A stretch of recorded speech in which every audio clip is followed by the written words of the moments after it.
2 araw na ang nakalipas, nasaksihan ng buong mundo ang kahiya-hiyang paraan kung paano isinakay sa isang pribadong sasakyang panghimpapawid at agad na dinala sa The Hague ang isang dating pangulo ng isang malayang bansa. Sa mga abogadong Amerikano, ito ay tinatawag na extrajudicial rendition.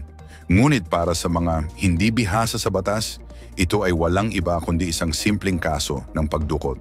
Ang aking kliyente ay tuluyang pinagbawalan na gamitin ang anumang legal na paraan ng pagtatanggol sa kanyang sarili sa bansang kanyang kinabibilangan. Ang lahat ng ito ay walang ibang dahilan kundi pampulitikang paghihiganti. 2 masalimuot na entidad ang bumuo ng isang hindi inaasahang alyansa, isang kasalukuyang pangulo na nagnanais burahin at sirain ang pamana ng aking kliyente at ng kanyang anak, at isang problemadong institusyong legal na desperadong kumapit sa isang pampublikong palabas upang mapanatili ang kanilang lehitimasyon. Kaya naman hindi na nakapagtataka na ang aking kliyente ay sa pilitang kinuha mula sa kanyang sariling bansa.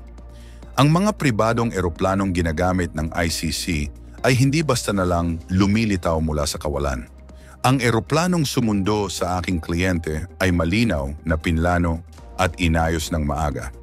Ang UAE ay hindi isang kasaping estado ng ICC at wala itong anumang obligasyon na makipagtulungan sa korte. Gayunman, ang aking kliyente ay pinanatili sa transit sa bansang iyon ng mahigit 5 oras. Inaanyayahan ko ang kinatawan ng rehistro na naririto ngayon sa korte upang ipaliwanag sa mga hukom kung paano nila masasabi na ang paglipat na ito ay hindi isang malubhang pag-abuso sa proseso. Dahil sa biglaang pagdating ng aking kliyente, isang matanda ng may malulubhang kondisyon sa kalusugan, mahina ang pandinig at malabo ang paningin, siya ay dinala sa ospital para sa obserbasyon. Ngunit ngayong umaga ko lamang siya personal na nakausap sa unang pagkakataon at wala pang 1 oras ang aming naging talakayan tungkol sa mga usaping legal. Hindi ko man lang siya mabigyan ng pisikal na kopya ng warrant of arrest dahil hindi ito ibinigay sa amin.